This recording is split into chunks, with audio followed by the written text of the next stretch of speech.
Ty, did you see the movie Concussion this past weekend? I did not see the movie Concussion, but I will be going soon.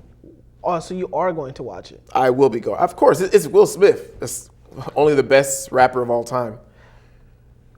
Yeah, he's getting thrown out of there like Chip did this past weekend out of Philly. Leave it alone. Do you think the NFL should have banned this movie? The NFL has no right to ban the movie. But it's the NFL. The NFL can't even get tapes of Ray Rice and his wife. That stand corrected. The NFL had tapes, and they well, you know what I deleted mean. them. You know what I mean. You know what I But- mean. As far as the movie Concussion, how it relates to the league, this is a game that a lot of Americans love. This is a game that I love to watch, and I sincerely worry about the state of the NFL and what's going to happen long term, especially when you take into account Patrick Willis retiring, Chris Borland, both San Francisco 49ers, but Borland specifically saying because he's worried about head trauma, CTE, and the concussions he's seen. So what is the NFL going to look like? We talk about how it's soft now compared to back in the day.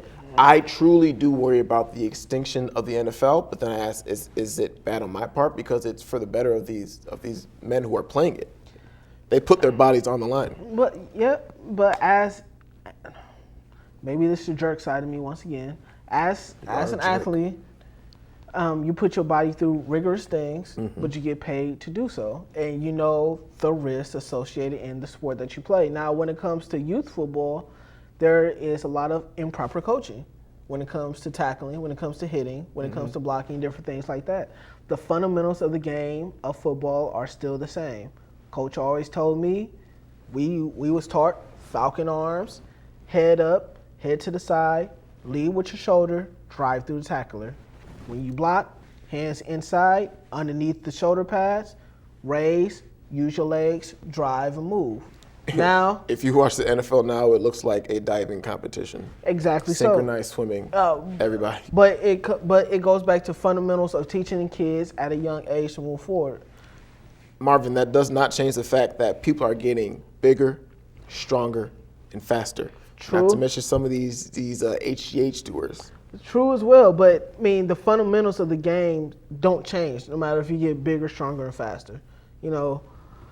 I just don't want to see the game that we love so much just go extinct, pretty much, because that's where it's trending towards that path of not going to be here, or flag football. I mean, the popularity is there. I believe if it does get to the point where we worry about perhaps extinction, it could come from like a political or a federal level that just says, you know what, you guys can't do this anymore. Who knows what else we find out in terms of all these studies, but if it gets to that point, I think it's gonna have to come from there. I mean, it's not a contact sport; it's a collision sport. But what about boxing? What about MMA? What about ice? What about ice hockey? Men's ice hockey? What about all these other sports as well that has the same impact of many car crashes? So are you gonna get rid of those sports too? Will Smith's gonna need to do a movie on those sports.